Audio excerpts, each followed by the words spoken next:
श्रीराम समर्थ श्रीराम. शुकमुनींनी उपदेश करायला सुरुवात केली होती. भागवत पुराण सांगितलं नाही, परंतु आधी उपदेश बऱ्यापैकी केलेला आहे. तर हा उपदेश जो त्यांनी केला आहे त्या उपदेशामध्ये ते असं म्हणाले की बाबा रे, सृष्टी जी आहे ही सृष्टीचं निर्माण जेव्हा झालं. माझा आवाज सर्वांना एकदा ऐकू येतो का प्लीज सांगाल का? मी जरा ब्लूटूथ वापरत नाही आहे. विदाऊट ब्लूटूथ हां मला सांगा फक्त नाही आला तर. ओके श्रीराम. तर सृष्टी जेव्हा निर्माण झाली किंवा ब्रह्मदेव जेव्हा उत्पन्न झाले भगवंतापासून, तर त्यांनी सुद्धा अनेक गोष्टीचं ज्ञान मिळवलं. पण ते कसं मिळवलं? तर अर्थात तपश्चर्या करून. अनेक प्रकारची तपश्चर्या. अर्थात हा भाग पुढे येणार आहेच आहे, परंतु इथे उल्लेख आहे म्हणून सांगतो की अर्थात ब्रह्मदेवाने तपश्चर्या करून अनेक प्रकारचं ज्ञान मिळवलं भगवंताकडूनच. सगळं काही सगळ्या गोष्टी त्यांनी अर्थात श्री विष्णूंकडून घेतल्या, पण त्याच्यासाठी त्यांनी भरपूर अर्थात तपश्चर्या केली.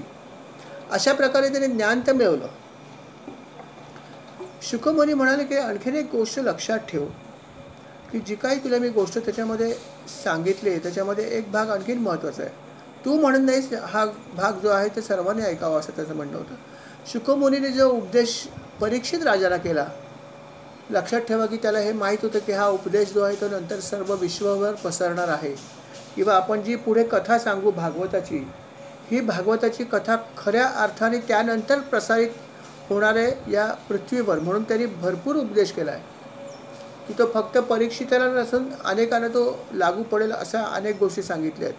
फक्त तो मृत्यूशय्यावर पडलाय म्हणून फक्त थोडा उपदेश महत्त्वाचा करावा असं केलेलं नाही आहे. त्यांनी अनेक प्रकारचा उपदेश केला आहे. त्यांनी हे सांगितलं की बाबा रे राजा, एक लक्षात ठेव की संसारामध्ये बऱ्याचशा गोष्टी आपल्याला विनासायास मिळतात. विनासायास भरपूर गोष्टी मिळतात प्रारब्धानुसार, आणि म्हणून हे आपण विसरता कामा नये. आणि म्हणून खूप काही गोष्टी मिळवण्यासाठी जास्त प्रयत्न करू नयेत.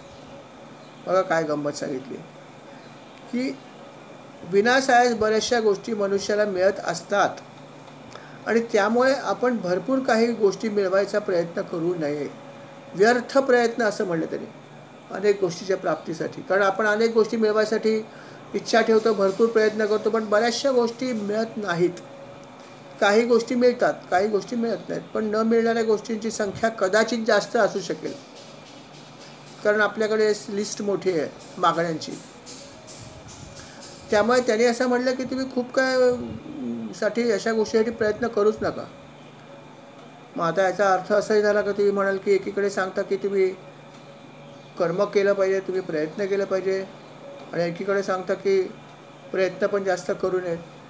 त्याचा त्यांना म्हणण्याचा अर्थ असा आहे की खूप हव्यास करू नका. जसं त्याने म्हटलं की जर जमिनीवर तुम्हाला झोपता येत असेल तर पलंग कशाला पाहिजे.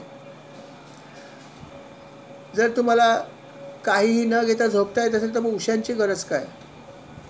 जर तुम्हाला ओंजळीने पाणी पिता येत असेल तर खूप साऱ्या भांड्यांची गरज काय. आता गंमत आहे की नाही की शाळेत पूर्वी मला तर आठवतं की आम्ही जेव्हा शाळेत जायचो, इंग्लिश स्कूलमध्येच गेलो, कधीही पाण्याची बाटली किंवा काहीही नेलेलं मला तर आठवत नाही. मला तर अजूनही आठवतं की 10वीत असेपर्यंत डबा घरून घेऊन जायचो, आणि न्यू इंग्लिश स्कूलमध्ये गेल्यावरती तिथे ते विहीर आहे, त्या विहिरीजवळ नळ लावलेले. लाईनमध्ये जसे पाय धुवायला हल्ली जसे नळ असतात तसे हात धुवायला असे लाईनमध्ये नळ लावलेले, एक 15-20. त्याच नळावर लावून आम्ही हात धुवायचो आणि त्याच नळावरती हाताने पाणी प्यायचो. सगळी मुलं, जवळपास सगळीच 99% मुलं हेच करायचे. आणि जे इथे भागवतात म्हणलं की जर तुम्हाला ओंजळीने जर समजा तुमचं पाणी पिता असेल किंवा ओंजळीने काम होतं तर पुष्कळशा भांड्यांची गरज काय आहे. मग माझा जे आहे तो फ्लास्क आहे, तुझा काय आहे, तुझा प्लास्टिकचा आहे, माझा काय आहे, आमका आहे. अनेक प्रकार आपण घेऊन जातो. कोणी तांब्याच्या भांडे घेऊन जातो, वेगवेगळ्या प्रकारचे हे घेऊन जातो. खरोखर आहे त्यांचं म्हणणं असं आहे की जिथे गरज नाही तिथे तुम्ही अन्य गोष्टींचा हव्यास करू नका. हे उदाहरण मला पटल्यासारखं वाटलं. म्हणजे आता हल्लीच्या जमान्यात सांगितलं लोक हसतील, म्हणजे काय हाताने पाणी पितो मुलगा कुठला आहे असं होईल, तो भाग वेगळा आहे.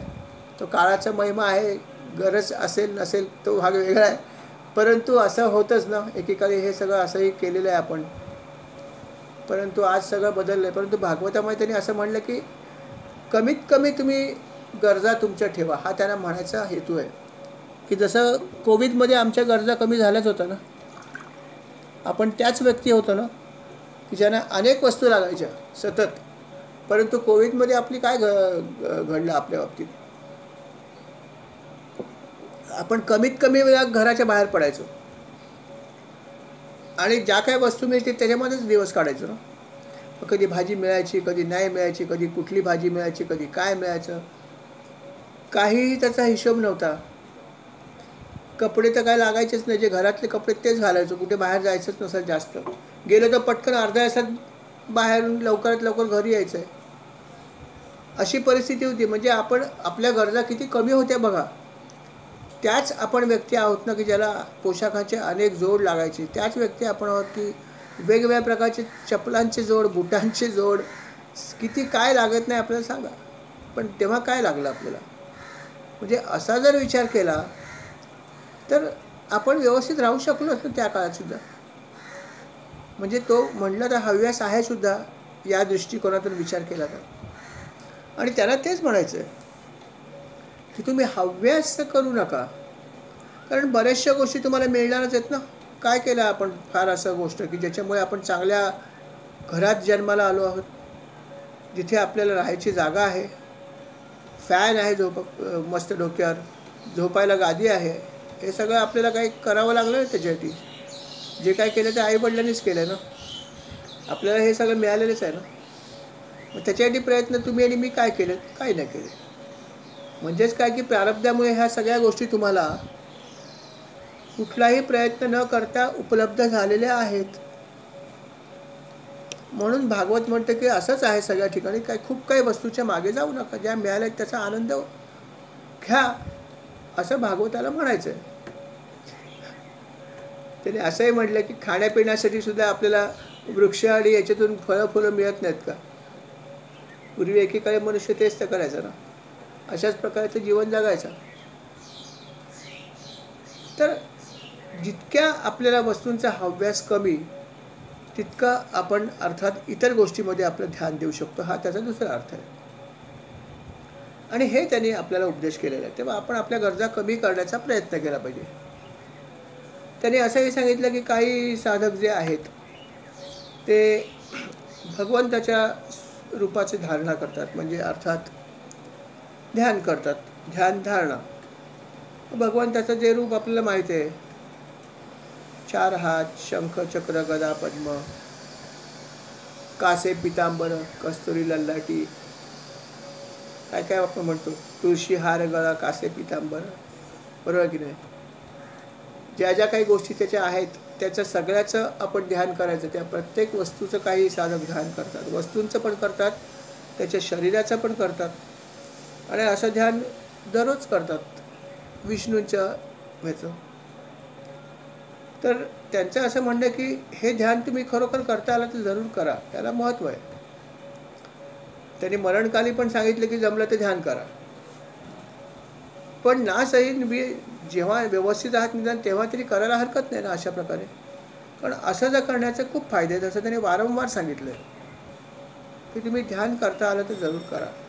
आणि मग ध्यान कसं करायचं ते दिलं की एक एक अंगाचं ध्यान करा, भगवंताचं एक एक विशिष्ट अवयवाचं ध्यान करा. तो तुमच्या एकदा का मनात राहिला, हृदयात राहिला, चित्तात वसला, नेत्रात वसला की मग पुढच्या अवयवाचं करा. असं ध्यान जरूर करा, असं भागवतांनी सांगितलेलंच आहे.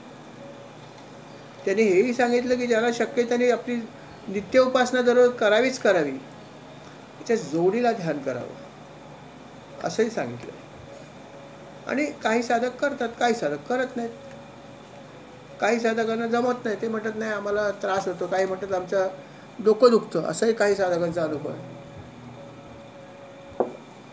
आता ते कशी ध्यानधारणा करतात आपल्याला माहीत नाही, परंतु असं डोकं दुखायचं काय व्हायला नाही पाहिजे ॲक्च्युली, त्याच्याने ते उलट चांगला अनुभव येतो. परंतु असं काही लोक म्हणतात की आम्ही प्रयत्न केला पण आम्हाला आमचं थोडंसं असं काही होत होतं. अर्थात त्यांनी जर त्याच्यावरती केंद्रित केलं तर दुखतं, इथे केंद्रित केलं तर दुखतं. हां, तेच.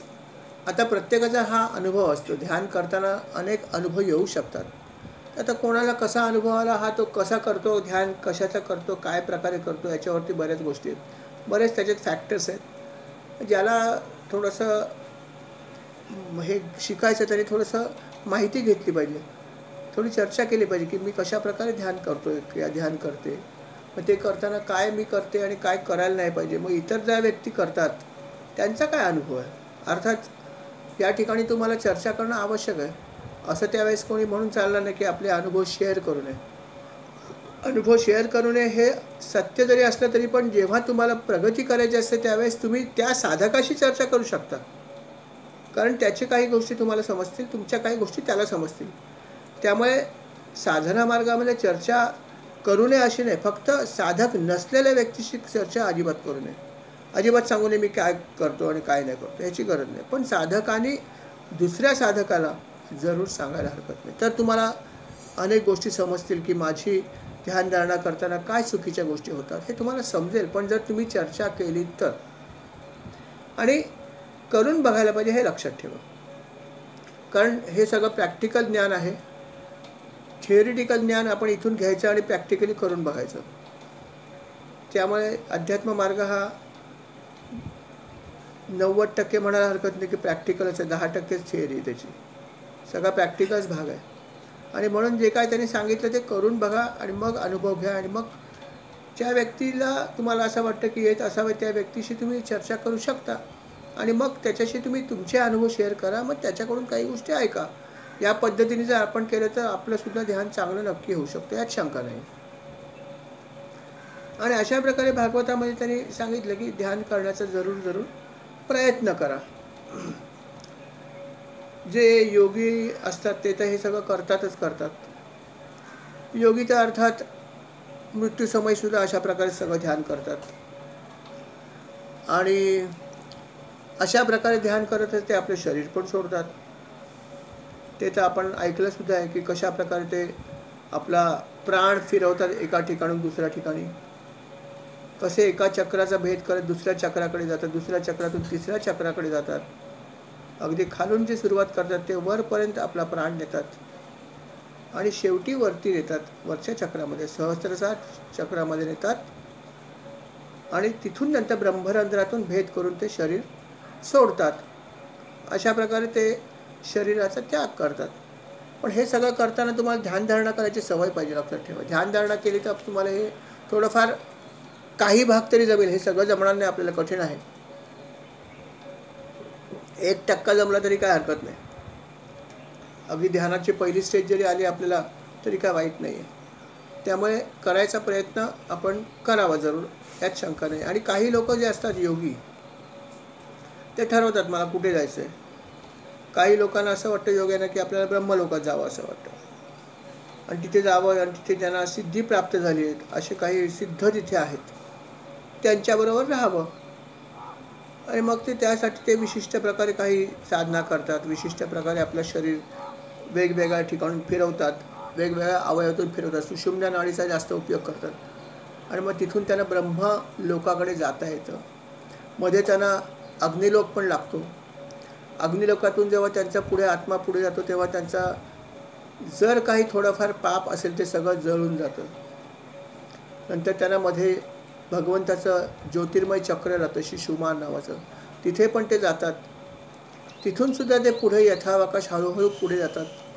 मग पुढे महरलोक लागतो, तिथे ते जाऊन राहतात काही काळ. तिथून नंतर परत पुढे जातात आणि नंतर ब्रह्मलोक लागतो. आणि ब्रह्मलोकाचं वैशिष्ट्य असं आहे की ब्रह्मलोकामध्ये म्हातारपण नाही, मृत्यू नाही, काहीच नाही. दुःख हा प्रकारच तिथे नाही आहे. हा अशा प्रकारचा ब्रह्मलोक आहे. तिथे हे योगी जे असतात ते काही योगी जाऊन तिथे राहतात. ते त्यांना आवडत असतं. तिथे त्यांना भय आहे का, दुःख आहे का, असं उत्तर जर त्याचा विचार केला तर नाही. परंतु म्हणलं ते एक दुःख आहे. आणि ते म्हणजे काय की जी माणसं जन्ममृत्यूच्या फेऱ्यामध्ये अडकून पडली आहेत आणि ज्यांना ह्याचं अजिबात ज्ञान नाही, अशा लोकांना जेव्हा हे योगी बघतात तेव्हा त्यांना खूप दुःख होतं.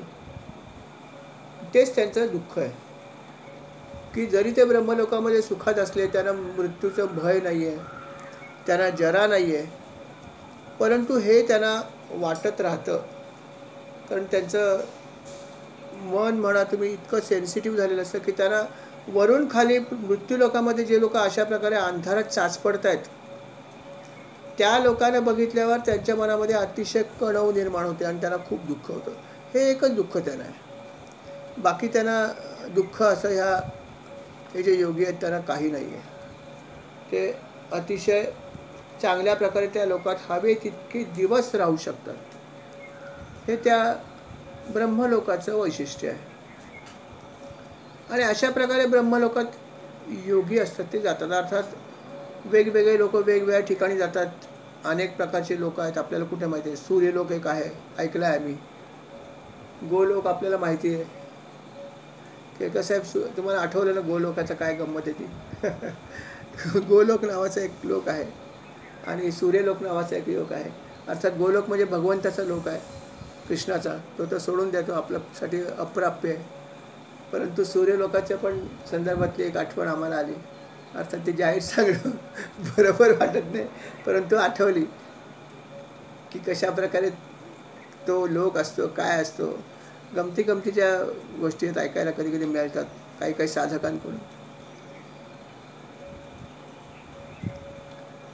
तर तो असे अनेक लोक आहेत. तर त्या वेगवेगळ्या लोकांमध्ये अनेक लोक जातात आणि काही लोकांची इतकी तपस्या आहे की ते इथून सांगतात की आम्ही कुठल्या लोकांमध्ये जाणार आहोत. असेही काही साधक आहेत आजही, की ते सांगू शकतात की आम्ही कुठल्या लोकांमध्ये मी नंतर जाणार आहे. हे इतकं कॉन्फिडेंटली सांगतात. जसं मी म्हणतो की संध्याकाळी मी चर्चगेटला जाईन, कोणी म्हणतो मी विटीला जाईन, कोणी म्हणतो मी कुर्ल्याला जाईन. तसं सांगणारी काही साधक आहेत आजही की अमक्या लोकात जाणार आहे मी नंतर, धन्य. असे पण आहेत लोक. अर्थात ही त्यांची साधना आहे म्हणून ते असं म्हणू शकतात. तर अशा प्रकारे वेगवेगळ्या लोकांमध्ये मृत्यूनंतर जाता येतं. परंतु त्याच्यासाठी अर्थात आपली तितकी आध्यात्मिक प्रगती व्हायला पाहिजे. आणि आध्यात्मिक प्रगती झाली तर तुम्ही काय करू शकत नाही हा प्रश्न विचारा. अर्थात त्याच्यासाठी अनेक गोष्टी कराव्या लागतात. प्रत्यक्ष ब्रह्मदेव ज्यांनी सृष्टीचं निर्माण केलं त्यांनी सुद्धा अनेक गोष्टी स्वतः मेहनत घेतली, अनेक वेळा तपश्चर्या केली भगवंताची, तेव्हा त्यांना अनेक गोष्टी प्राप्त झाल्या. वेदांचं पण अध्ययन त्यांनी केलं 3 वेळा. कारण शेवटी तप केल्याशिवाय कुठलीच गोष्ट मिळत नाही. तिथे ब्रह्मदेवाला करावं लागेल तर आपण कायची जाऊ. त्यामुळे तप करण्याला किंवा जप करण्याला किंवा काहीतरी करण्याला फार महत्त्व आहे. आणि तो अतिशय निश्चयपूर्वक करावा लागतो. कॅज्युअली करून चालत नाही. कुठली गोष्ट कॅज्युअली केली तर यश पण कॅज्युअलीच मिळणार आहे. जिथे तुम्ही जीव ओतून करता तिथेच तुम्हाला यश पण त्या प्रकारचं मिळेल. म्हणून करताना शुकमुनी म्हणतात जे कराल ते अतिशय मनपूर्वक आणि निश्चय बुद्धीने करा, तर त्याला यश जास्त प्राप्त होईल. आणि अर्थात बाकीच्या गोष्टी ते म्हणाले तुला मी सांगितलं ते आता करायचे. श्रवण कीर्तन स्मरण हे तर सगळं करायचंच आहे, तो प्रश्नच नाही आहे. कारण हे जेव्हा आपण अशा प्रकारच्या भगवंताच्या कथा आणि लीला ऐकतो त्यावेळेस आपल्या मनामध्ये जे काही आपलं अंतःकरण दूषित झालेलं असतं. कारण अनेक प्रकारच्या गोष्टी आपल्याला ऐकायला मिळतात सतत. लोक भेटतात अनेक प्रकारच्या गोष्टी इच्छा नसेल तरी ऐकावे लागतात कधी कधी. मग त्याच्यामुळे आपल्याला नाही म्हणलं तरी थोडंसं मन दूषित होतं. जसं आपण बाहेर फिरायला गेलं की धूळ तर अंगावर उडतेच ना. घरी आल्यावर फक्त एक व्हाईट कपडा घ्या आणि तोंड पुसा, बघा कपडा कसा काळा होतो. कारण जेव्हा बाहेर जातो ते सूक्ष्म धुळीचे कण येतातच. तसं आपलं चित्तसुद्धा जेव्हा आपण बाहेर जातो तेव्हा त्याला मलिनताही येणारच थोडीफार. त्याला तुम्ही काही करू शकत नाही. आणि म्हणून जेव्हा तुम्ही भगवंताच्या कथा ऐकता, त्याचं नाम घेता, त्याचं गुणसंकीर्तन करता, त्यावेळेस ती धूळ जी आहे ती निघून जाते. तुमच्या मनावरचा तो मळ आहे तो तेव्हा धुण्याचं काम हे साबण करतं. भगवंताच्या कथांचं श्रवण, भगवंताच्या नामाचं कीर्तन किंवा त्याच्या सर्व कथांचं कीर्तन करणंसुद्धा भक्तीचं आहे. म्हणून श्रवण केलं तरी चालेल. ह्याच्यामुळे सुद्धा तुम्हाला भरपूर तुमचं चित्त शुद्ध होतं. कारण अशुद्ध किती होतं मला दिसत नाही. त्यामुळे शुद्ध करायला पाहिजे एवढं लक्षात ठेवा. आणि अशा प्रकारची ही प्रोसेस सतत चालू असते, की जसं आम्ही म्हणत नाही कधी की अंघोळ रोज कशाला करायला पाहिजे.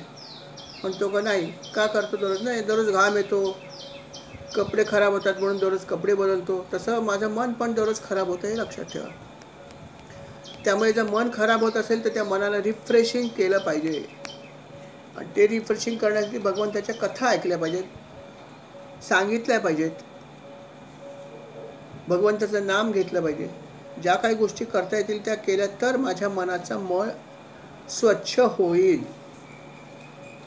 म्हणून सातत्याने करायला पाहिजे.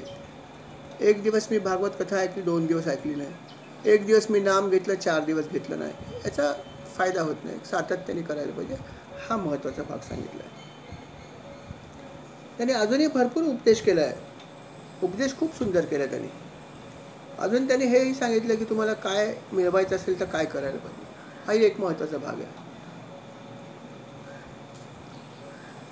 त्याच्यावर आपण आता बोलूच आहे. त्याच्यापूर्वी एक छोटासा मी भाग आपल्याला अनाउन्समेंट एक छोटीशी करू इच्छितो. रंगाचा भंग होणार नाही अशी मी अपेक्षा करतो. की एक आपले साधक आहेत वागळे काका. काही लोकांना माहीत असेल, काही लोकांना माहीत नाही. ज्यांनी आपल्या वसईला उपासना ही सुरुवात केली ते वागळे काका. ते आता सध्या खूप लांब राहतात, खोपोलीला. तिथे त्यांनी नवीन उपासना सुरू केली. तर त्या उपासनेमध्ये त्यांनी जपाचा एक संकल्प सोडला आहे. जो रामनवमीला सुरुवात होणार आहे. आणि मला वाटतं काहीतरी महाराजांच्या पुण्यतिथीपर्यंत असा काहीतरी त्याचा पिरियड आहे. तर त्यांनी अशी आपल्याला रिक्वेस्ट केली आहे की जर तुमच्या साधकांपैकी कोणी जर किमान 10 माळा जर रोज जप केला आणि जर मला पाठवला तर मला त्याचा खूप उपयोग होईल. तरी कृपया तुम्ही 10 व्यक्तींची नावं मला दिली तरी बस आहे. फक्त 10 माळा 108च्या म्हणजे 1000 फक्त. असा विचार केला तर आपण साधना मार्गामध्ये आहोत. आपल्यासाठी 10 माळा 108च्या म्हणजे काही फार मोठी गोष्ट नाही आहे. परंतु त्यांना थोडीशी मदत होईल आपली. आणि म्हणून मी त्यांच्यातर्फे आपल्याला आवाहन करतो. त्यांचे तर आपल्याला खूप उपकारच आहेत. मी तर म्हणलं ते जेव्हा मला म्हणलं हेमंत असं काय करता, मी म्हटलं वागळे काका तुम्ही आदेश द्या. अहो तुमच्यामुळे ते ही उपासना वसई सुरुवात झाली आणि आज कितीतरी साधक या मार्गामध्ये आलेत. त्यामुळे हे रोप तुम्ही लावलेलं आहे. आम्ही त्या रोपाचा भाग आहोत. तुम्ही आम्हाला फक्त आज्ञा करा. ते म्हणले 10 माणसांची मला फक्त साधकांची नावं दे की जे मला रामनवमीपासून, आजपासून पण नाही, रामनवमीपासून ते मला दररोज 10 माळा झाल्या म्हणून कळवतील की माझ्या काका 10 माळा घ्या जमा. तर असं त्यांनी सांगितलं. तर मी आपल्या सर्वांना आवाहन करतो, कोण कुठे राहतं इज नॉट इम्पॉर्टंट. आपण कुठेही असेल तर हे करू शकता. 10 व्यक्तींनी मला याच आपल्या ग्रुपमध्ये नावं पाठवावी की आमचं हे नाव आहे आणि रामनवमीपासून आम्ही दररोज 10 माळा 108च्या जप करू आणि तो कळवू. असं जे करू इच्छितात त्यांनी आपली 10 माणसांनी.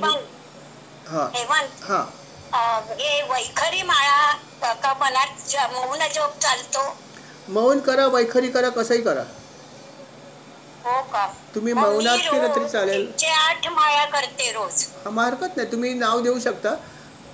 जी व्यक्ती 10 पेक्षा जास्त करते, कारण 10 त्याला द्यायचे, तुम्ही बाकी वैयक्तिक किती करा.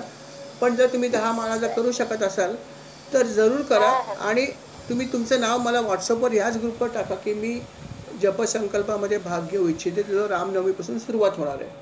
बरोबर आहे? चालेल. फक्त असं म्हणून तुम्ही सांगा की जपासाठी माझं नाव आणि मी रामनवमीपासून दररोज 10 माळा करत जाईन आणि दररोज पाठवत जाईन की माझ्या 10 माळा आज झालेल्या आहेत, माझ्या 10 माळा झालेल्या आहेत. असं तुम्ही करा आणि आपलं नाव व्हॉट्सअपवर टाका. उद्यापर्यंत हा नाव तुम्ही कधी द्या. आपण एक ग्रुप फॉर्म करू वाटल्यास त्याच्यानंतर. आणि मग तुम्ही काय करा की सध्या याच ग्रुपवर टाका की मी जप संकल्पामध्ये भाग घेणार आहे. तर माझं नाव हे आहे. माझं नाव घे ना माझं नाव घेच. नाही हो घेईन. पण मी काय म्हणतो माहिती काय आता आपल्याकडे 40-50 पेक्षा जास्त साधक आहेत. तर मी सर्वांचं नाव लक्षात राहण्यापेक्षा तुम्ही प्रत्येकाने फक्त आपलं नाव टाका. मी याच्यामध्ये भाग घेणार आहे आणि मोबाईल नंबर एवढंच टाका. बाकी काय करायची गरज नाही. आणि रामनवमीपासून फक्त तुम्ही दररोज हे कळवा किंवा मी आज 10 माळा केलेल्या आहेत, माझ्या 10 माळा झाल्या, बस एवढं करा, एवढं प्लीज करा. त्याच्यामध्ये या ग्रुपवरती पाठवायचं का? सध्या या ग्रुपवर पाठवा, नंतर मी बागडे काकांशी बोलतो, कळलं का? आणि मग वाटल्यास एक वेगळा ग्रुप ठेवू की ज्यांना जप करण्यात इंटरेस्ट आहे, आणि जप करण्यात म्हणजे ते फक्त बाकी काही टाकायचं नाही, फक्त माझ्या माळा एवढ्या झाल्या, बरोबर आहे? हां, तो ग्रुप असता म्हणजे मग त्याप्रमाणे टाकता आपण येईल त्याला. हां, म्हणून मी काय म्हटलं, तुम्ही या ठिकाणी आपलं नाव टाका, या ग्रुपवरच पाठवा की मी जप संकल्पामध्ये भाग घेऊ इच्छितो, माझं नाव हे आहे, आणि रामनवमीपासून मी दररोज 10 माळा जप करत जाईन किमान, बस एवढं करून तुम्ही पाठवा, बस काही प्रश्न येत नाही, बरोबर? पण नाव तुम्ही सगळ्यांनी आजच जमल्यास टाका, आज किंवा उद्या, म्हणजे मी रामनवमीच्या आधी तो ग्रुप फॉर्म करतो, आणि मग त्याच्यामध्ये ज्यांची हां बहुतेक सगळेच टाकतील बघ ना. हो, मग हरकत नाही ना, नाही आनंद आहे ना, मी तेच म्हणतो की आनंद आहे, सगळ्यांनी करा, त्यानिमित्ताने आपलं जप होईल की 10 माळा बाबा तिथे द्यायच्या आहेत, अजून थोडे आपण आपल्यासाठी ठेवूया. अर्थात जो जप करणार तुम्ही, तो जरी तिकडे दिला तरी पुण्य तुम्हाला मिळणार, हे लक्षात ठेवा. जप काय कुठे बाहेर जाणार नाही आहे, साधकांनीच एका आपले संकल्प सोडलेले आहेत ज्येष्ठ,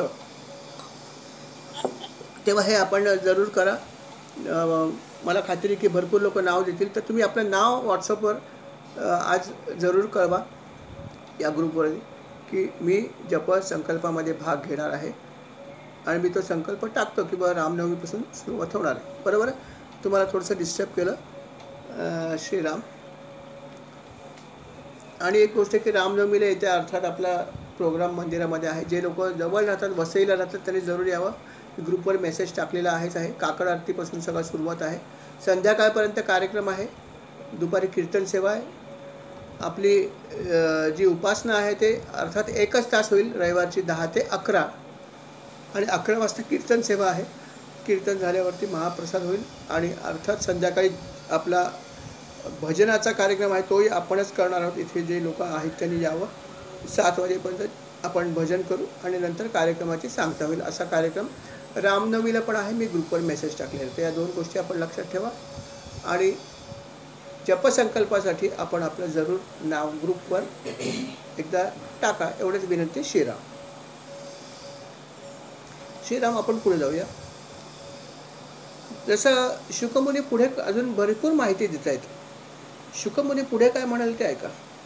शुकमुनी म्हणाल की बाबा रे, मृत्यूसमयी काय करायचं हे तर मी तुला सांगितलं नाही, असं नाही, अजूनही काही गोष्टी आहेत माझ्याकडे सांगण्यासारख्या. आणि ते काय म्हणाले की बघा की अनेक लोकांच्या मनामध्ये अनेक प्रकारच्या इच्छा असतात, मग ज्या इच्छा असतात तर त्या इच्छेसाठी ते वेगवेगळ्या देवतांची उपासना करतात, कारण तुम्हाला काय मिळवायचं ह्याच्यावरती काय करायचं हे अवलंबून आहे.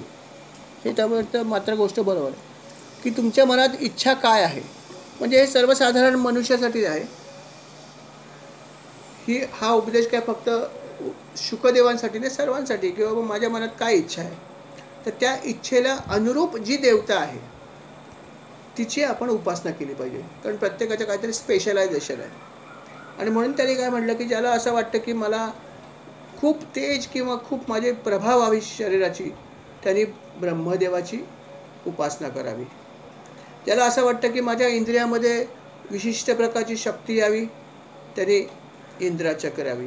किंवा जर कोणाला संतान प्राप्ती पाहिजे असेल तरी पण इंद्राची केली ते चालू शकते. किंवा अजूनही त्याने एक सांगितलं आहे, ज्याला लक्ष्मी पाहिजे, आता लक्ष्मीचे उपासक खूप असतील नाही का, ज्याला लक्ष्मी पाहिजे आहे त्यांनी दुर्गादेवीची उपासना करावी. त्याच्यानंतर ज्याला तेज पाहिजे आहे त्यांनी अग्नीची उपासना करावी. ज्याला धन पाहिजे वस्तूंची उपासना करावी. ज्याला वीरता पाहिजे त्यांनी रुद्राची उपासना करावी. ज्याला खूप अन्नधान्य पाहिजे असेल त्यांनी अदितीची उपासना करावी. स्वर्गाची कामना आहे त्यांनी अदिती पुत्रांची करावी. दीर्घ आयुष्य पाहिजे त्यांनी अश्विनी कुमारांची करावी. अर्थात अश्विनी कुमार हे देवांचे वैद्य आहेत, आणि त्यांनीच तर अमृतकुंभ आणलेला आहे पृथ्वीवरती, तर त्यांची उपासनेला सुद्धा महत्त्व आहे. त्यातून जर समजा अजून काही आपल्याला लागणाऱ्या गोष्टी असतात, त्याच्यामध्ये सौंदर्याचं आकर्षण कोणाला नाही आहे मला सांगा. त्यामुळे ज्याला असं वाटतं की आपण खूप सौंदर्यवान व्हावं त्यांनी गंधर्वाची करावी. आणि अर्थात सुंदर पत्नीसाठी उर्वशी या अप्सरेची करावी. पत्नी सुंदर असावी असं वाटू शकतं, का वाटू नये? मग ज्याला असं वाटतं की मला सुंदर पत्नी मिळावी त्यांनी उर्वशी या अप्सरेची उपासना करावी. त्याच्यानंतर त्यांनी यशप्राप्ती पाहिजे असेल तर यज्ञपुरुषाची करावी.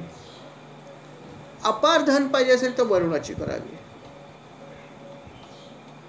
त्याच्यानंतर विद्याप्राप्तीची आकांक्षा असणारी भगवान शंकराची करावी. आणि पती पत्नीमध्ये परस्पर प्रेम कायम राहण्यासाठी पार्वती ही खूप महत्त्वाची, नाही का? पती पत्नीमध्ये परस्पर प्रेम कायम ठेवण्यासाठी पार्वतीची उपासना करावी. कारण तिची भक्ती जी होती ती खरोखर श्री शंकरावरती अमाप होती. तिचं मन कधी विचलित झालं नाही. अनेक लोकांनी तिची निर्भत्सना केली. काय पती शोधलास? कसला पती शोधलायस? डोक्याला सगळं, अंगाला सगळं चिता भस्म लावले, गळ्यामध्ये सर्प घातलेत, स्मशानात राहतो, कशाचा काय पत्ता नाही, कसला हा तुझा पती? अशी कितीतरी लोकांनी निर्भत्सना केली, पण तिच्या प्रेमात कधी फरक पडला नाही. आणि ते म्हणायचे तुला काय सुख मिळतं या माणसापासून? कसला देव हा निवडलायस तू? जेव्हा बघेल तेव्हा ध्यानस्थच बसलाय, काय तुला मिळतं? पण पार्वतीचं प्रेम हे अतूट होतं. त्यांचं पती पत्नीचं प्रेम हे खूप आदर्श आहे. आणि म्हणून पार्वतीची उपासना जर आपण केली तर पती पत्नीमध्ये प्रेम कायम राहतं. अनेक स्त्रिया पार्वतीची उपासना करतात, लक्षात ठेवा. पार्वतीच्या उपासनेला खूप महत्त्व आहे. श्रीकृष्णाची जी पत्नी होती सत्यभामा, तिने सुद्धा पार्वतीची उपासना केली होती. तिला सुद्धा जेव्हा अशा प्रकारे आपले पती मिळतील की नाही कृष्ण असं वाटलं, तिने सुद्धा पार्वतीची उपासना केली होती. म्हणून पार्वतीची उपासना करण्यात खूप महत्त्व आहे. त्याचबरोबर तुम्हाला जर धार्मिक विषयात किंवा धर्माचरणात जर प्रगती करायची असेल तर भगवान विष्णूची उपासना करावी. अर्थात ते तर आहेच.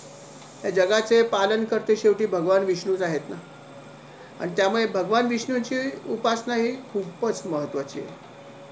त्यामुळे ती मनुष्याने जरूर करावी. बाकीची आकांक्षा काय असेल, कामना असेल त्याप्रमाणे तुम्ही वेगवेगळ्या देवतांची करायला हरकत नाही. आणि म्हणून तर 33 कोटी देव आहेत, उगीच नाही आहेत. कारण प्रत्येक देवतांचं काहीतरी वैशिष्ट्य आहे. नंतर त्यांनी असंही म्हणलं आहे अजून पण अनेक देव आहेत की वंशपरंपरेचे रक्षण होण्यासाठी पितरांची करा, पीडांपासून रक्षण होण्यासाठी यक्षांची करा, बलवान होण्यासाठी मरुदगुणांची करा. छोट्या मोठ्या देवता अनेक आहेत, त्यांची तुम्ही उपासना करू शका. निरनिराळे उपभोग घ्यायचे असेल तर चंद्राची उपासना करा. पण सर्वात महत्त्वाची गोष्ट कुठली आहे तर जो खरा हुशार किंवा बुद्धिमान असतो तो काय करतो? तो इतर कुठल्याही देवाची आराधना न करता फक्त नारायणाची करतो.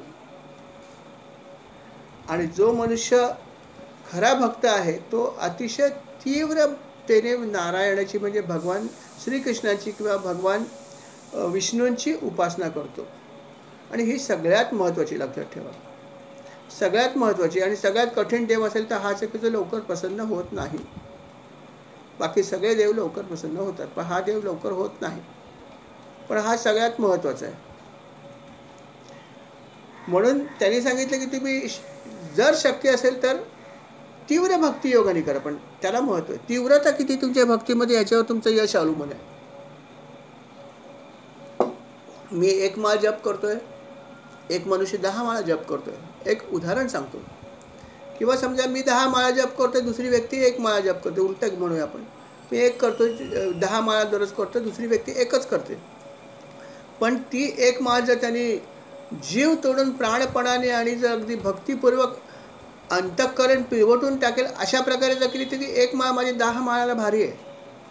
कारण काय, the way he is doing is important. तो कशा प्रकारे करतो याला फार महत्त्व आहे. संख्येला महत्त्व आहे सुद्धा आणि नाही सुद्धा, पण तो कशा प्रकारे करतो याला खूप महत्त्व आहे. कारण इथे त्यांनी स्पष्ट म्हणलं आहे की जो तीव्रतेने भक्ती करतो त्याची भक्ती जी आहे लवकर फळ मिळतं. म्हणून आपण तीव्रतेने केले पाहिजे, कॅज्युअली नाही केले पाहिजे.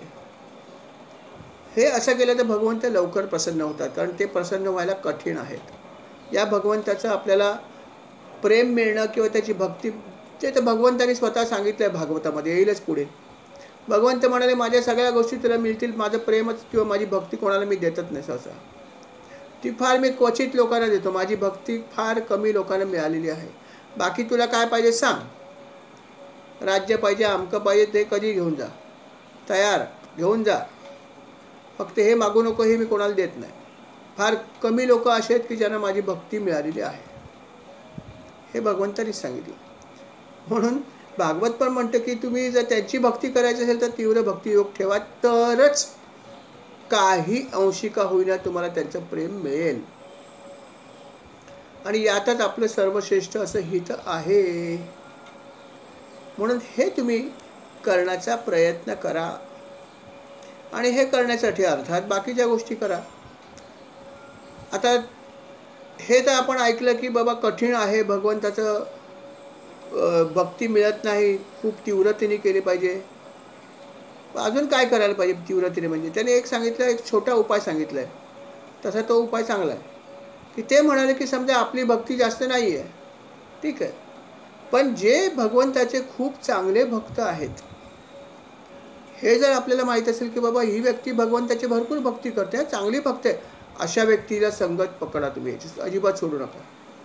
जो मनुष्य भगवंताचा जेवढा जास्त भक्त, तो तुमचा जास्त त्याच्याशी तुमचं सख्य जुळलं पाहिजे. आपण भक्ती मार्गावर सख्य जुळवताना याच्याकडे लक्ष द्या की त्याची भक्ती किती आहे.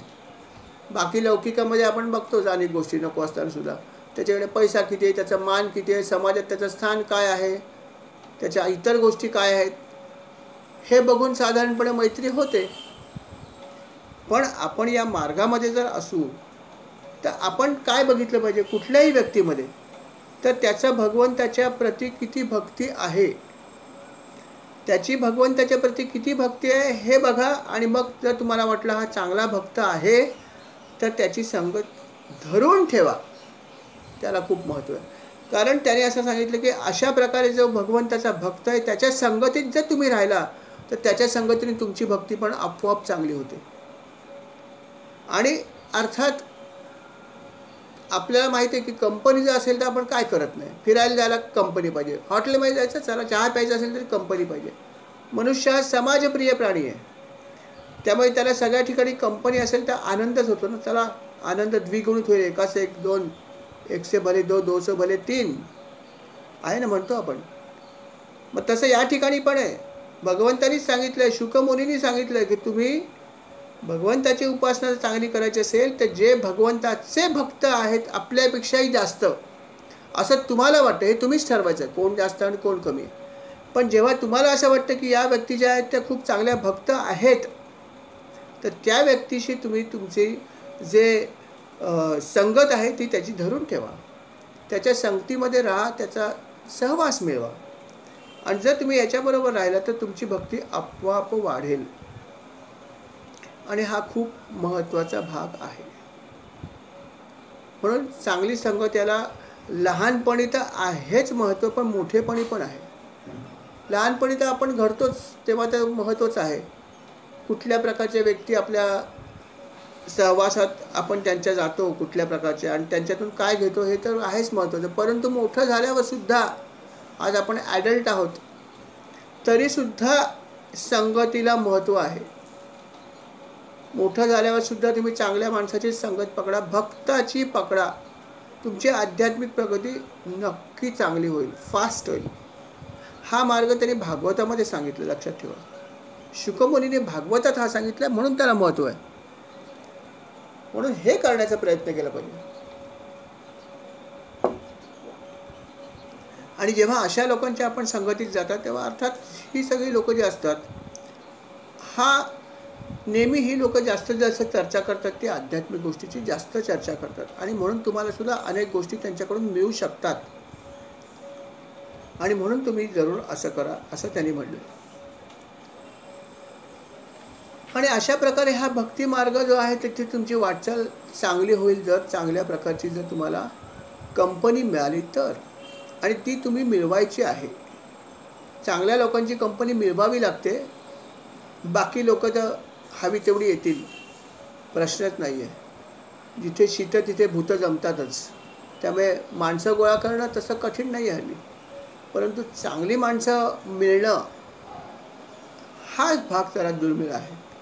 म्हणून तो भाग आपण करण्याचा प्रयत्न करायला पाहिजे. जसं असं म्हणलं की संसार हा होतो आणि परमार्थ हा करावा लागतो. तसं लोक जमा करणं फार कठीण नाही आहे, पण चांगली लोक मिळवणं हा कठीण भाग आहे. म्हणून त्याच्यासाठी आपल्याला प्रयत्न करावे लागतील. बाकी माणसांची कमतरता नाही, भरपूर येतील.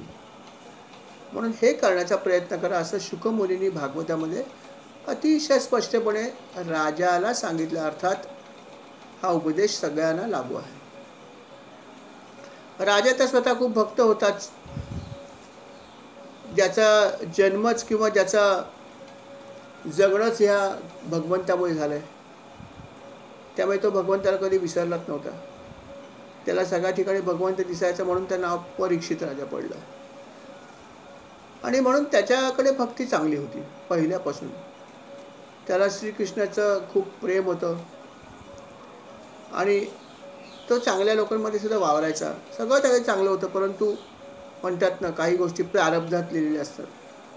तशी एक चूक त्याच्याकडून घडली फक्त ती रागाच्या भरात. राग आला की ते असं घडलं आणि त्या एका चुकीचा परिणाम झाला की हा त्याला शाप मिळाला, ज्याला उशापच नव्हता. शाप, अटळ शाप मिळाला.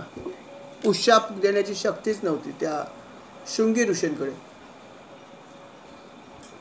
आणि म्हणून अर्थात आपल्या बापाचं त्यांनी बोलणं पण खाल्लं की असं कसं केलंस, उशाप देऊ शकत नव्हता तर शाप का दिलास. पण वेळ गेली होती, बाण सुटला होता, त्यामुळे आता काय करण्याचा भाग शिल्लक नव्हता. आणि त्यांच्या सुदैवाने शुकमुनी त्यांना भेटले होते आणि ही शुकमुनी त्यांना सगळी कथा सांगतायत. कसं वागावं, काय करावं, काय करू नये, हे सगळं ते त्यांना सांगतायत. ते म्हणाले की आपल्याला हा जन्म एवढा दुर्मिळ असा मिळालेला आहे आणि मग हा जन्म जर दुर्मिळ जन्म आपण जर मानत असू तर मग त्याचा वापर पण चांगला केला पाहिजे ना. त्याचा वापर जर तुम्ही इतर प्राण्यांसारखा केला तर मग तुमच्यात आणि त्या मनुष्य प्राण्यात आणि पशुमध्ये काय फरक राहिला. आणि ते पण सगळं तेच करतात ना. खातात, पितात, निद्रा घेतात आणि मैथून करतात. याच्या पलीकडे काय करतात पशु? एवढंच करतात ना. पण जर मनुष्य पण जर फक्त तेवढंच करायला लागलं तर पशुत आणि मनुष्यामध्ये फरक काय. मग तो न मिळणारा जन्म आम्हाला मिळाला जर असं मानलं तर त्या जन्माचा वापर आम्ही काय करतोय? हेच फक्त करत असतो तर आमचा जन्म वाया गेला. पशुतुल्यच झालं ना. फक्त जन्म झाला मनुष्याचा, पण कृत्य सगळं पशूंप्रमाणे जर केलं तर काय फायदा त्या जन्माचा. म्हणून त्याने म्हटलं की मनुष्य जन्म मिळाल्यावरती जर त्या जन्मामध्ये जर एखाद्या व्यक्तीने जर त्याच्या कानाचा उपयोग करताना जर कथा कधी जर भगवंताची ऐकली नाही तर ते कान कसले बिळच आहे. फक्त ते जीभ आहे दिलेली भगवंतानी, पण त्या जिभेचा वापर जर भगवंताच्या लीला गायन करण्यासाठी जर कधीच केला नाहीत तर ती जीभ कसली जीभ आहे? पापी आहे जीभ. जसं बेडूक डराडवरा करतं तसं त्या जिभेचं काम आहे. अहो, जे मस्तक भगवंताच्या चरणावर नमत नाही ते मस्तक कसलं आलं? ते तर ओझं आहे आपल्याला झालेलं. त्यांनी हे म्हणलं की जे हात आपल्याला दिले त्या हाताचा उपयोग जर आपण भगवंताची सेवा किंवा पूजा करण्यासाठी नाही केला तर त्या हातांचा काय उपयोग आहे आपल्याला? अहो, हे डोळे इतके सुंदर आहेत, त्याच्याने आपण कितीतरी गोष्टी बघतोय, पण या डोळ्याने जर आम्ही भगवंताचं निवासस्थान बघितलं नाही किंवा भगवंताचं रूप जर नीट बघितलं नाही तर हे डोळे काय कामाचे आहेत? हे डोळे म्हणजे मोर पिसांवरती जसे डोळे असतात ना कोरलेले, किंवा तसे डोळे आमचे झाले. काय फायदा त्याचा? किंवा भगवंताने आम्हाला 2 पाय पण दिलेत ना, पण या पायाचा उपयोग करून जर आम्ही भगवंताच्या स्थानांची जर यात्रा केली नाही तर हे पाय काय कामाचे? झाडासारखंच झालं ना. झाडाला पण काय, झाड उभं आहे एका जागी, कुठे जातंय? काहीच फायदा नाही. तशी तुमच्या पायाचा उपयोग होईल, काहीच उपयोग नाही त्याचा. आणि ज्या मनुष्याने भगवंताचा प्रेम असलेले जे संत आहेत त्याच्या चरणाची धूळ जर आपल्या मस्तकावर धारण कधी केली नसेल तर तो जिवंत नव्हे मेल्यासारखाच आहे. कारण संत रज चरण रज लागता सहज वासनेचे मूळ जळून जाईल असं म्हटलं त्यांनी. बीज जळून जाईल म्हणजे फक्त त्यांच्या चरणाची धूळ संतांची जी आहे तिच्यामध्ये इतकी शक्ती की आपल्या वासनेचं जे काही बीज असेल ते जळून जातं मग पुढे वर्णन आहे की मग रामनाम कसं आपल्या मुखातून येतं, कशा प्रकारे आपला कंठ रुद्ध होतो, कशा प्रकारे अंगावर रोमांच येतात, कशा प्रकारे डोळ्यामधून पाणी व्हायला लागतं, हे सगळं नंतर होतं. पण त्याच्यासाठी संतांच्या चरणाची धूळ आपल्याला मिळाली पाहिजे, ती आपण घेतली पाहिजे, आपल्या मस्तकावर धारण केली पाहिजे. आणि जर असं आपण करत नसू तर आपल्या मस्तकाचा तरी काय उपयोग आहे? काहीही उपयोग नाही. म्हणून या सगळ्या गोष्टीचा आपण उपयोग केला पाहिजे. अहो, भगवंताच्या चरणी वाहिलेलं तुळशीपत्र आहे. ते तुळशीपत्र कधी आपण घेऊन त्याचा सुगंध घेतलाय का या नाकानी? जर घेतला नसेल तर काय त्याचा फायदा आहे? इतकी सगळी इंद्रिय आपल्याला दिली आहेत, चांगल्या अवस्थेत दिली आहेत, निरोगी आहोत आपण, पण या सर्व इंद्रियांचा जर आपण या अशा क्रियांसाठी जर कधीच वापर करत नसू तर त्याचा काय फायदा आहे? अशी सगळी इंद्रिय पशूंना पण आहेत, ते नाहीच करत ना असा वापर. ते सगळ्या त्यांच्या कर्मेंद्रियाचा, ज्ञानेंद्रियाचा फक्त खाणं पिणं झोपणं आणि मैथून करणं, याच्या पलीकडे ते काहीच उपयोग करत नाहीत. मग मनुष्याने असं करता कामा नये. मनुष्याने त्याचा प्रत्येक इंद्रियाचा वापर भगवंताच्यासाठी केला पाहिजे. आणि जर तसं आपण करत नसू तर ते शरीर नव्हेच, शवच आहे ते, किंवा पशुतुल्य शरीर आहे असं म्हणायला हरकत नाही. म्हणून ते म्हणतात की तुम्ही तुमच्या शरीराचा उपयोग चांगला करा. भगवंताचं नाम किंवा त्याचं जे काही लीला आहेत याचं जर आपण श्रवण केलं तर श्रवण केल्याने सुद्धा आपलं हृदय जे आहे ते अर्थात विरघळतं. हृदयामध्ये प्रेम निर्माण होतं भगवंताचं. किंवा भगवंताचं नामसंकीर्तन आपण करतो, किती आनंद येतो नाम घेताना सुद्धा. आणि त्याच्यामुळे सुद्धा अर्थात आपलं हृदयामध्ये एक तरलता निर्माण होते. पण जर आपल्या हृदयामध्ये तरलता येत नसेल, आपल्या डोळ्यात जर कधी अश्रू येत नसेल, आपल्या अंगावर जर रोमांच येत नसेल, तर मग आपण विचार केला पाहिजे की मला काय केलं पाहिजे. रोज नाही येणार कदाचित हा भाव. हा अष्टसात्विक भाव आहे की जो नेहमी येणं कठीण आहे, परंतु कधीतरी यावा. कधीतरी मी नाम घेताना माझ्या अंगावर रोमांच यावे, कधीतरी माझा कंठ रुद्ध व्हावा, कधीतरी माझ्या डोळ्यामध्ये अश्रू यावेत. असं मला कधीतरी व्हायला हरकत नाही ना. कारण जेव्हा अशी अवस्था येते तिथूनच माझं नाम भगवंताकडे खऱ्या अर्थाने पोचायला लागतं, हे लक्षात ठेवा. याचा अर्थ अगोदरचं घेतलेलं नाम फुकट गेलं नाही आहे, ते नामसुद्धा कामी येणारच आहे. परंतु खऱ्या अर्थाने भगवंताकडे तिथून नाम पोचायला लागतं की जेव्हा आपली अशी अवस्था येते. आणि म्हणून आपण मनःपूर्वक आणि तीव्रतेने हे सगळं केलं पाहिजे. भगवंताचं नाम, भगवंताचं नामसंकीर्तन, गुणसंकीर्तन जितकं तुम्ही एकाग्रतेने आणि मन लावून कराल तितका तुम्हाला हा अशा प्रकारचा अनुभव येईल. आणि मग तो अनुभव एकदा आल्यावरती तुम्ही इतर ठिकाणी वळणारच नाही. तो आनंद तुम्हाला सतत घ्यावा वाटेल आणि मग तुम्ही तो आनंद सतत घेण्याचा प्रयत्न करत राहाल. पण त्याच्यासाठी आपण सातत्याने प्रयत्न केला पाहिजे. सातत्याने प्रयत्न करत असताना प्रार्थना केली पाहिजे पहिली की मला हे असं व्हायचं आहे, मला ही अवस्था दररोज येऊ, मला प्रत्येक वेळेस येऊ. मी जेव्हा केव्हा तुझं नाम घ्यायला बसेन मला ही अवस्था प्रत्येक वेळेस यावी अशी माझी इच्छा आहे. का कधीतरी एकदा यावी, दररोज काय येऊ नये, यावी ना. पण अशी मनात इच्छा पाहिजे.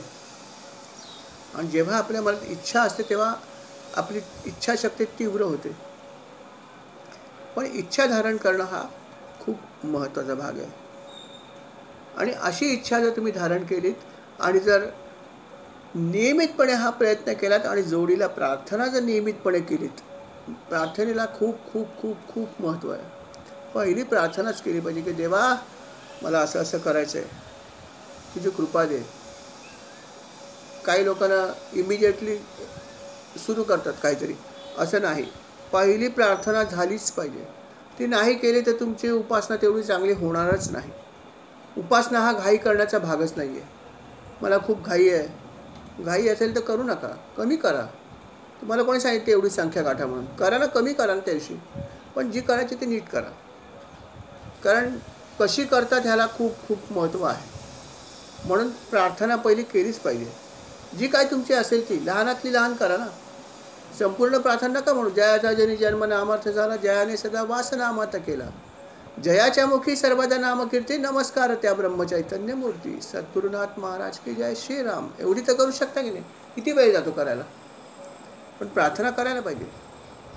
प्रार्थना न करता उपासना केली तर ती तितकीशी फलत नाही, चांगली पण होत नाही. ही फॅक्ट आहे. म्हणून प्रार्थना करावी आणि घाई न करता उपासना करावी. थोडी करा. तुम्हाला वेळ नाही, मला जायचं आहे बाबा 10 मिनटं, हरकत नाही. 10 मिनटं करा, 5 मिनटं करा, पण शांतपणेच केली पाहिजे. धावत धावत धावत धावत केलेलं काम नीट होत नाही. म्हणून उपासना तर खूप शांतपणे आणि व्यवस्थित एकाग्रतेनेच करण्याचा प्रयत्न केला पाहिजे. आणि अशा प्रकारे जेव्हा आपण सातत्याने प्रयत्न करतो तेव्हा त्याला नक्कीच फळ येतं, यात शंका नाही. आणि अशा प्रकारे शुकमुनी त्याला उपदेश करतात आहेत. त्याच्या पुढे पण त्याला अनेक प्रकारे उपदेश केला. तरी अनेक गोष्टी त्याला सांगितल्या, कारण हा मार्ग खूप मोठा मार्ग आहे. त्याच्यामध्ये अनेक गोष्टी आहेत आणि त्याला त्या सगळ्या गोष्टी सांगायच्या होत्या.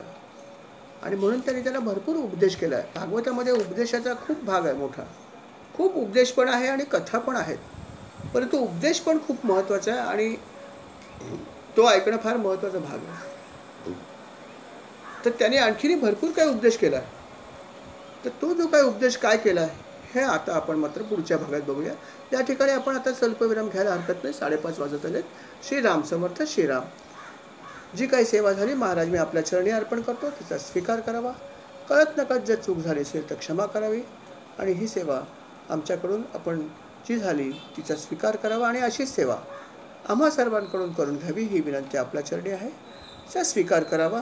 श्रीराम समर्थ. श्रीराम.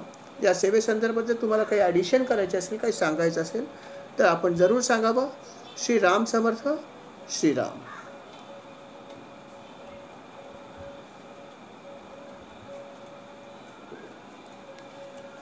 श्रीराम. खूप सुंदर झालं निरूपण.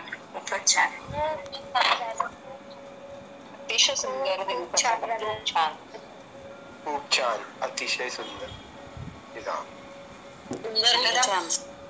श्रीराम दादा, मला एक प्रश्न विचारायचा आहे. हां श्रीराम. विचारू? हां विचारा. श्रीराम. हा, तुम्ही म्हटलात ना की जसं म्हणजे प्रत्येक इंद्रियांचं म्हणजे जर या पायांनी मी तीर्थयात्रा नाही केली तर त्या पायांचं काही महत्व नाही. म्हणजे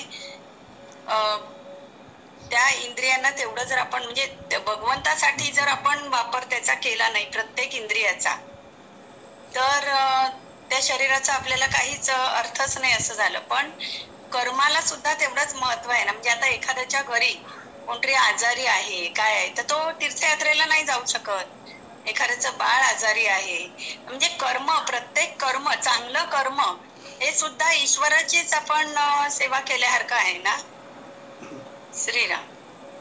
श्रीराम. बघा त्यांनी जे हा उपदेश केला तो रँडमली केलेला आहे. त्यांनी विशिष्ट व्यक्तीला समोर ठेवलेलं नाही आहे. तीर्थयात्रा करणं प्रॅक्टिकली खूप कठीण आहे. उद्या आपण काशीला जायचं ठरवलं तर त्याला अनेक गोष्टी लागतात. पैशापासून सुरुवात आहे की अगदी मी जर गरीब असेल तर मी जिथे मला समजा मुंबईला जायला पैसे नसतील तर मी काशी यात्रेला कुठून जाऊ, हाही भाग आहे. प्रश्न नाही आहे तसा. पण त्याने रँडमली म्हणजे सर्वसाधारण उपदेश असा केला आहे की जर सर्वसाधारण परिस्थिती तुमची असेल तर त्या प्राप्त परिस्थितीमध्ये जे काही तुम्हाला करता येईल, नाही तीर्थयात्रेला जायचं, बाजूच्या मंदिरात ते जाऊ शकता, जे समजा आपल्या घरापासून जवळ आहे 5 मिनिटावर, कधीतरी जाऊ शकाल. हाच माझा काशी, हाच माझा रामेश्वर. परिस्थिती नसेल घराची समजा, म्हणजे इतकी गरिबी आहे की बाबा आज नाही कमवलं तर मी खाऊ नाही शकत, हो अशी जरी म्हणजे त्या परिस्थितीत असं मी म्हणते. म्हणजे चांगलं कर्म, प्रत्येक चांगलं कर्म हे सुद्धा ईश्वराचीच पूजा केल्यासारखं आहे ना. हे नक्कीच आहे. चांगलं कर्म हे नक्कीच पुण्याचा भाग आहे आणि ते केलं तरी चालतं असं काही नाही आहे.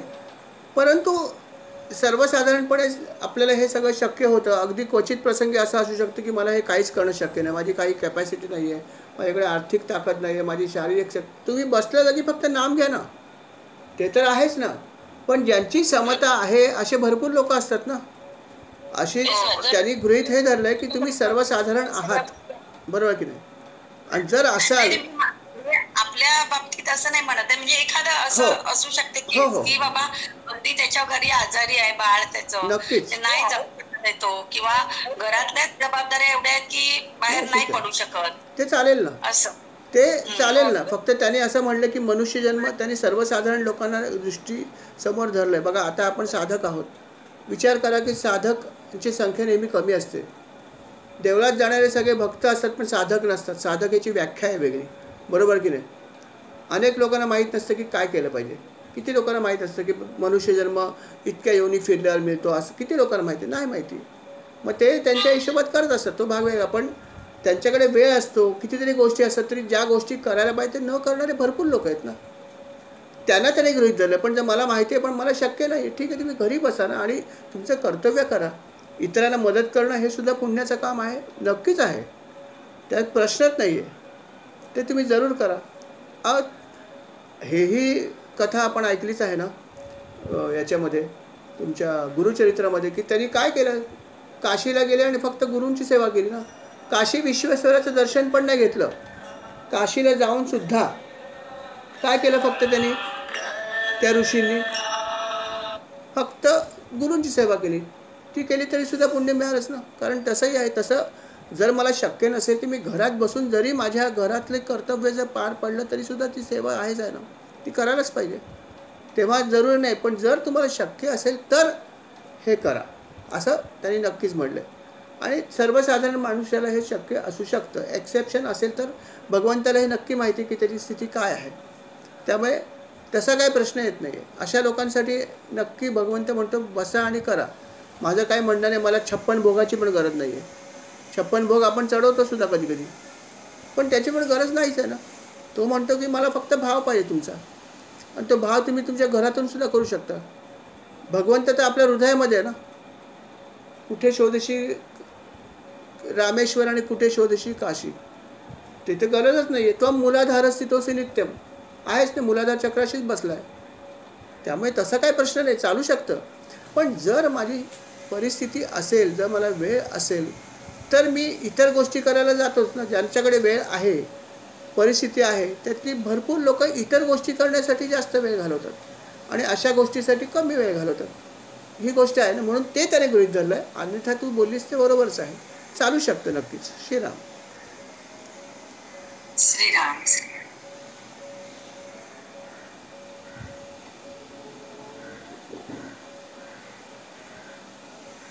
अजून कोणाला काय विचारायचं आहे, बोलायचं आहे? बरं, आपण स्वल्पविराम घेण्यापूर्वी परत एकदा आठवण करतो की जप करण्यासाठी जे लोक उत्सुक आहेत त्यांनी आपली नावं आज व्हॉट्सअपवर टाका की आम्हाला जपसंकल्पात भाग घ्यायचा आहे. आणि रामनवमीपासून तो होणार आहे. मी ते टाकीनच कधीपासून कसा होतो तो पिरियड. आणि रोज करणं आवश्यक आहे का? हां काय, श्रीराम, हां बोला. रोज करणं हो हो, आवश्यक आहे का?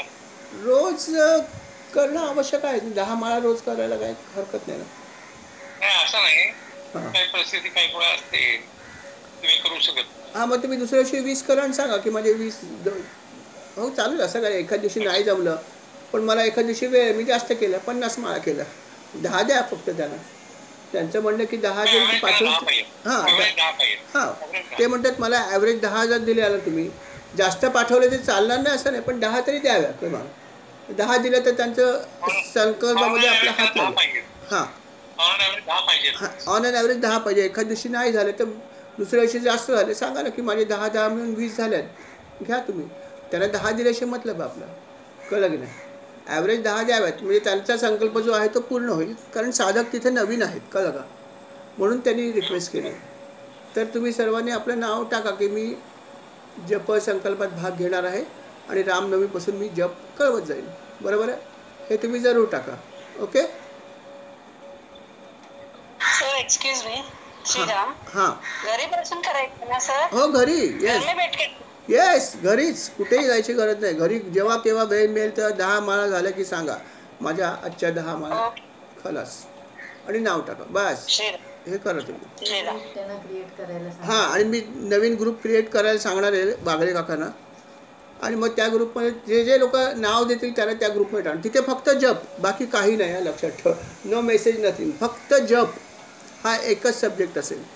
कारण त्यांना ती जपसंख्या ठराविक दिवसात पूर्ण करायची. तर आपला त्याच्यात हात लागेल तर चांगलीच गोष्ट आहे. आणि रामनवमीपासून सुरू होणार आहे, मस्तच आहे. तेव्हा जरूर करूया आपण. जास्तीत जास्त लोकांनी आपलं नाव जरूर कळवावं. हां, आणि कुठेही करा, कसंही करा, त्याचं बंधन नाही आहे. जप वैखरीत करा, मौनात करा, घरी करा, कुठे ट्रेनमध्ये करा. फक्त 10 माळा झालं की झालं काम. जास्त केला तर आनंदच आहे. जास्त कळवा असं काय, पण 10 आल्या पाहिजेत ऑन अँड ॲव्हरेज. सर किती दिवस आहे रामनवमी ते? रामनवमी ते ना डिसेंबर महिन्यापर्यंत. महाराजांची मला वाटतं पुण्यतिथी आहे डिसेंबरला. तर तुम्ही असं गृहीत धरा की एप्रिल टू डिसेंबर आहे. कळलं का? कितीपर्यंत आहे? हां, डिसेंबर. तुम्हाला एक्झॅक्टली तारीख मी सांगेन. रामनवमी तर पुढल्या रविवारी आहे, म्हणजे 6 एप्रिलपासून आहे. ते पुण्यतिथी कधी तुम्हाला सांगतो. डिसेंबर 14ला आहे का 15ला लक्षात नाही, ते बघून सांगतो. कळवतो मी, ग्रुपवर टाकेन की हा कधीपासून सुरू होतो आहे आणि कधीपर्यंत आहे, हे मी पिरियड टाकणार आहे. ओके. श्रीराम. अजून काय विचारायचं असेल विचारा. माझ्या मते काही शंका नसेल. उषाला काय विचारायचं का? हात वर गेला म्हणून म्हणलं. काय नाही ना? ओके, ठीक आहे. मग आपण आता स्वल्पविराम घेऊया. ठीक आहे. श्रीराम. मग पुढची प्रार्थना कोणी केली होती मग? अशी पूजाताईंनी केलेली. पूजाताई आहात ना? हां, मग पुढची प्रार्थना कर. श्रीराम. वासनीला दृढ चालवावे, उदे संतासी सदा लवावे, तत्कर्मयोगे वय घालवावे, सर्वामुखी मंगल बोलवावे, सदा सर्वदा 10 पेक्षा जास्त लोक देईल ना. घडावा, त्याला 10 नाव पाहिजे. असे कारणी देह वाघाई माझा वाघाला पडावा, आपण देऊ ना त्याला. काय त्याला पाहिजे तर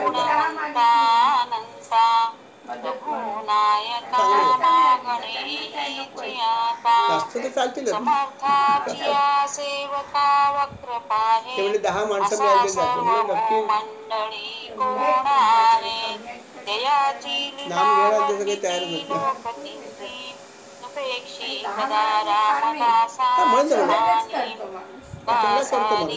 पूर्ण वैराग्य जाचे, वशिष्ठा परिज्ञान योगेश्वराचे, कवी वाल्मिका सारिका मान्य ऐसा, नमस्कार माझा सद्गुरु रामदासा. जयाच्या जनी जन्मनामार्थ झाला, जयाने सदा नाम सदा वासनात केला, जयाच्या मुखी सर्वदा नाम कीर्ती, नमस्कार त्या चैतन्य मूर्ती. माझ्या ठिकाणी मन जाय माझे, त्या त्या ठिकाणी निज रूप तुझे, मी ठेवितो मस्तक ज्या ठिकाणी, तिथे तुझे सद्गुरु पाय दोन्ही. जय जय रघुवीर समर्थ श्रीराम.